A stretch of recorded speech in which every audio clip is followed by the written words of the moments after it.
Alpha காதலன் அத்தியாயம் 8. உன்கிட்ட தான் சொல்லிக்கிட்டு இருக்கேன், வந்து பக்கத்துல படுக்கிறியா இல்லையா?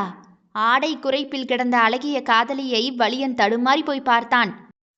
என்ன வாங்கணும்னு சொன்னேன், ஞாபகம் இருக்கா? தாறுமாறாக மல்லாக்கு படுத்து கிடந்து ஒரு விரலை நீட்டி அழைக்க பிரம்மன் மொத்த அழகையும் குவித்து குலைத்து செய்த பனிமலரோ பட்டன் இடைவெளி வழியாகவே வெளிப்பட என்று திரும்பவே பயந்தான். கொலை அசால்ட்டாக செய்தவனுக்கு அப்போது உதறாத விரல்கள் எல்லாம் இப்போது உதறியது. அவனை கொலை செய்யும் இரட்டை திமிங்கலத்தை கண்டு பதறினான். சொடக்கிட்டு மொழியோ அவனை மறுபடியும் அழைக்க, போர்வையை போட்டாவது உடம்ப மூடன் தங்கம் என்று வலியனோ போர்வையை அவள் உடலை பார்க்காமல் தூக்கி வீச அது பறந்து போய் அவன் முகத்திலேயே மீண்டும் விழுந்தது. நான் இப்படிதான் கிடப்பேன் தங்கம், நீ என்ன செஞ்சாலும் நான் ஒன்றும் செய்ய மாட்டேன்னு சொன்னல, நீ நான் இப்படித்தாண்டா செய்வேன், பொறுத்து போ, இல்லைனா கொன்னுடு. கொல்றியா? கொன்னுட்றியா? அவனோ மறுப்பாகவே தலையாட்ட, கொல்ல முடியாதுல, அப்ப பக்கத்துல வந்து படு, தூக்கமா வருது வா. மொழி காலை ஆட்டிக்கொண்டே தோரணையாக அவனை அழைத்தாள். என்ன தங்கம் இப்படியெல்லாம் பண்ற? புள்ள பூச்சிக்கே கொடுக்க முளைக்கும் போது நான் இப்படி பண்ண என்ன தப்புங்கிறேன்? அசோகவனத்துல சீதை என்னவோ கற்போட தான் இருந்தா, கற்பு நெறி மீறல. ராவணன் என்னவோ அவ போட்ட கோட்டை தாண்டி சீதை கிட்ட போகல. அவ பத்தினின்னு ராவணனுக்கு தெரியும், ராவணன் நல்லவன்னு சீதைக்கு தெரியும். ஆனா உலகம் அவங்க 2 பேரையும் விட்டுதா? விடல. இத்தனை நாள் அசோகவனத்துல ராவணன் கட்டுப்பாட்டுல இருந்துட்டு வந்திருக்காளே, இவ கரப்படாம இருந்திருப்பாளான்னு அவளை அக்னி நடுவுல இறக்கி விட்ட உலகம்தான் இது. அந்த சீதா பிராட்டிக்கே அந்த நிலைமைனா இந்த மொழிக்கு என்ன நிலைமையோ? எப்படியும் உன்னை விட்டு போன பிறகு என்னை தினம் கேள்வியா கேட்டு காயப்படுத்தத்தான் போறாங்க, என் கற்பை கலங்கப்படுத்தத்தான் போறாங்க. நான் நல்லவ அப்படின்னு சொன்னா மட்டும் நம்பவா போறாங்க?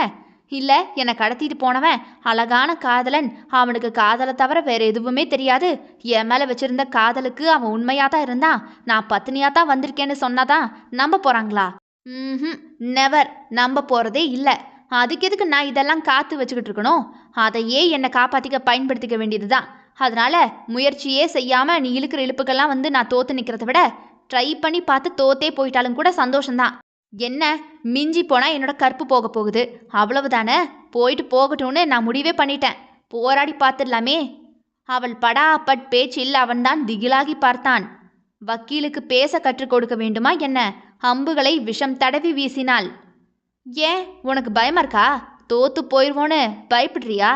இப்போ நீ வந்து படுக்கலைன்னு வையன், அடுத்த கட்ட நடவடிக்கை என்ன தெரியுமா? இதோ மேலே இருக்கே இந்த ஷர்ட்டு, இதையும் கலட்டி உன் முகத்தில் போட்டுட்டு பிறந்த மணியா சுத்துவேன், சுத்தவா என்று சட்டையில் அவள் கை வைக்க போக, வேண்டாம் வேண்டாம் தங்கம், வேண்டாம், படுக்கிறேன். அப்படி வா, வலிக்கு சீக்கிரமா வா வா, இல்லைனா மனசு மாதிரி சட்டையை கலட்டிட்டு போறேன் என்றதுமே வலியன் ஓடி வந்து அவள் அருகே முதுகை காட்டி படுத்தபடி கண்களை மூடிக்கொண்டான். அப்புறம் நைட்டு முழுக்க உன்கிட்ட பேசிக்கிட்டே இருக்கணும் தங்கம்னு நீ சொல்லுவல, பேசலாம் வா வா என்று மொழி அவன் முதுகை சுரண்டிட, தூக்கம் வருது தங்கம், நான் தூங்கிட்டேன், நீயும் தூங்கிடு என்று அவன் இறுக்கமாக கண்ணை மூடிக்கொண்டான். ஓகே, அப்போ தூங்கிடலாமே என்று இழுத்து சொன்னவளோ அவன் மீது பொத்தென்று தன் காலை தூக்கி போட, ஐயையோ என்று வலியன் மேல் மூச்சு கீழ் மூச்சு வாங்கினான். காலை தூக்கி கீழே போட்டால் அப்போது நானே வந்து மேலே படுக்கிறேன் என்று படுத்தாலும் படுத்து விடுவாளே. வலி வலி ஆ என்று கத்தியவன், என்ன தங்கம்? இடுப்பை கிள்ளி அவனை தூங்க விடாமல் பண்ணினாள். நாளைக்கு பக்தி பரவசமாக படம் வாங்கிட்டு வாங்க. என்ன தங்கம் நீ இப்படியெல்லாம் பண்ணுற? உன்னனா என்று இடைவெட்டி நிறுத்திவிட, சொல்லுங்க, என்ன ரொம்ப நல்லவன்னு நினச்சிட்டிங்களா? உங்களை யார் அப்படி நினைக்க சொன்னதா? வாங்கிட்டு வரேன், அந்த டாப்பிக்கை விட தங்கம். சரி, அதை விட்டுடுறேன். என்னை கல்யாணம் எதுக்கு பண்ணணுன்னு நினச்ச நீ? உன்னை எனக்கு பிடிக்கும் தங்கம். ஓஹோ, உங்கள் இத்து போன லவ் ஸ்டோரியை கொஞ்சம் சொல்லுங்களேன், தூக்கமாக வர வரைக்கும் கேட்குறேன். அவன் மீது கிடந்த அவள் வெண்கல நிறத்தோடை ஒரு இடத்தில் கிடக்காமல் அங்கும் மிங்கும் நகர இவனுக்கு மரண அவஸ்தையாகி போனது. எங்க அப்பா இறந்து போயிட்டாருன்னு அழுதுகிட்டே இருந்தேன். அப்ப நீ சின்ன பொண்ணு, எல்லாரும் அந்த பொம்பளைக்கு தான் ஆறுதல் சொல்லிக்கிட்டு இருந்தாங்க. ஆனா நீ மட்டும்தான் என் பக்கத்துல வந்து என் கண்ணீரை தொடச்சி விட்டு அல்லாதேன்னு சொன்னப்ப, அந்த பாவத்துக்கு தான் என்னை வச்சு செஞ்சுக்கிட்டு இருக்க, அப்படித்தானே என்றதுமே வலியனோ அப்படியே பாவமாக திரும்பி அவளை பார்க்க, இப்படி பாவமாக பார்த்து எல்லா ஃப்ராடுத்தனமும் பண்ணிக்கிட்டு இருக்கல, உனக்கு பாவம் பார்த்ததுக்காக இப்போ நான் பாவமாக மாட்டிக்கிட்டு முழிக்கிறேன். வயிறெறிஞ்சு சொல்கிறேன்டா, என்னை இப்படி அடைச்சி போட்டு கொடுமைப்படுத்துறதுக்கு உன் காதல் ஜெயிக்கவே ஜெயிக்காது. இது என் சாபம். என்றவள் உதடின் மீது கை வைத்து மூடியவன், அப்படியெல்லாம் சொல்லாத தங்கம். சரி சொல்லல. அப்ப நாளைக்கு என்னை கொண்டு போய் எங்க வீட்டில் விட்டுறியா? அவன் மீண்டும் திரும்பி படுத்துக்கொள்ள, இதுக்கு மட்டும் சம்மதம்லாம் சொல்ல மாட்டியே. நீ என்ன வேணும்னாலும் சொல்லு தங்கம். இது எனக்கு கிடைச்சிருக்கிற மிகப்பெரிய வாய்ப்பு. இப்போ உன்னை விட்டுட்டா இனிமே வாழ்க்கையில் உன்னை நினச்சி கூட நான் பார்க்க முடியாது. அதனால உன்னை விட மாட்டேன். ஓஹோ, அப்ப நாளையிலிருந்து என் அவதாரத்தை நீ பார்க்கத்தானே போற? உன் டப்பா டான்ஸ் ஆட போகுது பாரு. எத்தனை நாளைக்கு இப்படி முதுக காட்டி படுக்கிறேன்னு நானும் பார்க்குறேன் என்ற மொழியோ வேண்டுமெனவே அவன் முதுகோடு கட்டி கொண்டு படுத்துக்கொள்ள, செத்தாண்டா சேகர் என்ற நிலையில்தான் புழுவாக நெளிந்தான் வலியன். அவள்தான் எதற்குமே துணிந்து விட்டாளே. இனி ஜான் போனால் என்ன, முலம் போனால் என்ன, எதற்குமே கவலை இல்லை. குரட்டை விட்டு அவன் மீது காலை கையை போட்டுக்கொண்டு தூங்கும் அவள் முகத்தை ரசித்தவனுக்கு அவள் தந்த நெருக்கம் தரிசனம் தாங்க முடியாமல் அப்படியே தூங்க முடியாமல் இரவை கடந்தான் வலியன். அடுத்த நாள் விடியலில் இரவோடு இரவாக எழும்பி போக நினைத்த அவனோ சட்டையை பிடித்து இழுத்து கொண்டவள், எங்க போறீங்க? வேலைக்கு போகணுமே தங்கம். விடிஞ்ச பிறகு போ. விடிஞ்ச பிறகா? காட்டுக்கு சொல்லி பொறுக்க ஆளுகளாக வந்துருவாங்க. தோட்டக்காட்டுக்கு வர்றவங்க எல்லாரும் வந்துருவாங்களே. ஓ, உன்னை பார்த்தா அவனோட இந்த திருவிளையாடல் எல்லாம் கண்டுபிடிச்சிருவாங்கன்னு நினைக்கிறியோ? எனக்கு தெரியாது, வந்து படுங்க என்று வலியனை போக விடாமல் கட்டி அணைத்து கொண்டே விட்ட தூக்கத்தை தொடங்கிவிட்டாள். அன்று விடிந்த பிறகு யார் கண்ணிலும் படாமல் கடை போய் சேரும் முன் அவனுக்கு கிட்னி பிதுங்கி போனது. நேக்காகத்தான் அவள் காயை நகர்த்தி வைத்தாள். ஊருக்கு தெரியாமல் விளையாடும் அவனை சௌத்ரி கண்ணுக்கு காட்டி கொடுத்து விட்டால் முடிந்தது. இரவு ஜாமக்காரனை பகலில் உலாத்த வைத்தாள். நான் சொன்னதை வாங்கிட்டு வந்துட்டீங்களா? ஒரு பேச்சுக்கு அவள் சொன்னாள் என்று நினைத்தால் அவளோ முழு நேரமுமே சட்டையில் சுற்ற ஆரம்பித்து விட்டாள். அவளின் ஆடை குறைப்பு இன்று இன்னும் சற்று அதிகமாகவே இருந்தது. கையில்லாத அவன் பனியன் மட்டும்தான் அவளுடைய ஆடையே. மொழியின் ஆடை சுதந்திரத்தில் இவன்தான் எச்சில் விழுங்கி வாயிலேயே நின்று விட்டான். வாங்கிட்டு வந்துட்டீங்களான்னு கேட்டேன். ஆமா தங்கம், ரொம்ப கூச்சமா இருந்துச்சு, எப்படியோ கேட்டு வாங்கிட்டு வந்துட்டேன்.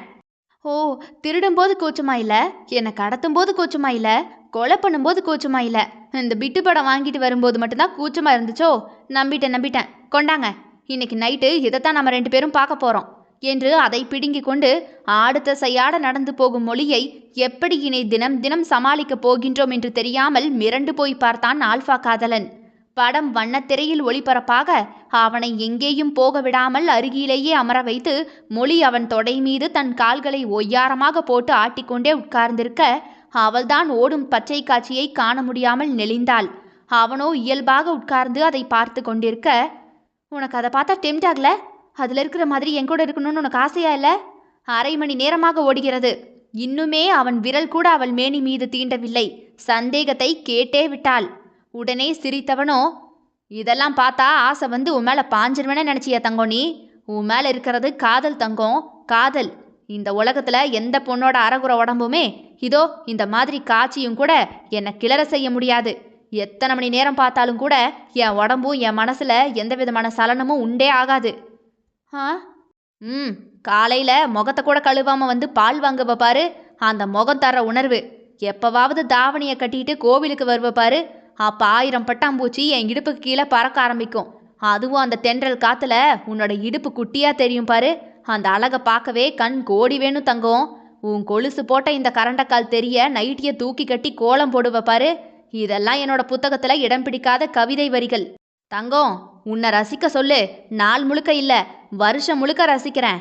வேற எதுவும் என்னை மயக்கவும் முடியாது, ரசிக்க வைக்கவும் முடியாது. படத்தை பார்த்து முடிச்சுட்டு நீ தூங்கு என்று அவளுக்கு போர்வையை போர்த்தி விட்டுவிட்டு வலியன் தூங்குவதற்கு கண்களை மூட வெறித்த பார்வையோடு அவன் தரும் இந்த அதீத காதலை கடந்து போயே தீர வேண்டுமென்று தப்பிக்கத்தான் ஆசை கொண்டாள். அன்பு கிடைக்கும் போது அது உதாசீனப்படுத்துவதும், அன்பு கிடைக்காத போது அதை தேடி அலைவதும் விந்தை மனிதனின் விந்தையான குணமே. அந்த பொண்ணு காணாம போய் 1 மாசம் ஆகுது, என்னடா பண்ண போற? வேலைக்கு கிளம்பி நின்ற சௌத்ரியின் முன் வந்து மறைத்து நின்ற தகப்பனை திரும்பி பார்த்தான். அவனும் தகப்பனும் மட்டும்தான். தாய் சில வருடங்களுக்கு முன்பாக கேன்சர் வந்து இறந்து விட்டார். வீட்டுக்கு ஒரு பெண் வந்தால் நன்றாக இருக்கும் என்று மொழியை சொந்தத்திலேயே தேடி பிடித்தார்கள். நான் என்னமோ தேடாம இருக்கிற மாதிரியே சொல்றீங்க. அவளை தேடி கண்டுபிடிக்கத்தானே இங்க வந்தது. ஓ, அப்ப தேடி பிடிக்கிறதோட முடிஞ்சுதா இல்ல மேற்கொண்டு என்ன சொல்ல வரீங்க? இல்ல உங்க 2 பேருக்கும் கல்யாணம் பண்ற ஐடியாவை அதை யார நிறுத்த சொன்னா? அவங்க சைடு ஓகேனா எனக்கு ஓகே தான். என் மேல சத்தியமா அந்த பொண்ணு எப்படி திரும்பி வந்தாலும் நீ கட்டிக்குவியா சௌத்ரி?